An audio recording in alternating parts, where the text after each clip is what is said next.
वर्षानंतर परभणीकरांचं पालकमंत्री मिळालं? भावना की खूप परभणीकरांच्या अपेक्षा आहेत, त्या अपेक्षा पूर्ण करण्यासाठी मला काम करायचे. काय प्रामुख्यानं काय एजेंडे ठेवले समोर ज्याच्यामध्ये काम पाहता येईल आम्हाला येणाऱ्या दिवसामध्ये? सर्व क्षेत्रामध्ये आणि खास करून आपण परभणीकर नशिबान आहोत. आपल्याला एवढी सुंदर ब्लॅक कॉटन साईल, एवढी काळी माती आपल्याकडे आहे, उपजाऊ जमीन आपल्याकडे आहे, चांगल्या नद्या धरणं आहेत, याचा वापर करत आणि एवढं मोठं विद्यापीठ आहे. शेतकऱ्यांना आर्थिकदृष्ट्या सक्षम करून पुढे जायचं आणि जे काही स्थलांतराचं प्रमाण आपल्या जिल्ह्यामधून आहे ते कमी व्हावं यासाठी सुद्धा काम करायचं.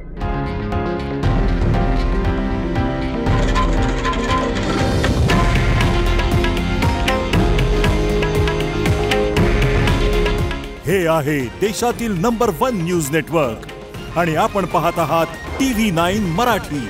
काळजी तुमची, हित महाराष्ट्राचं.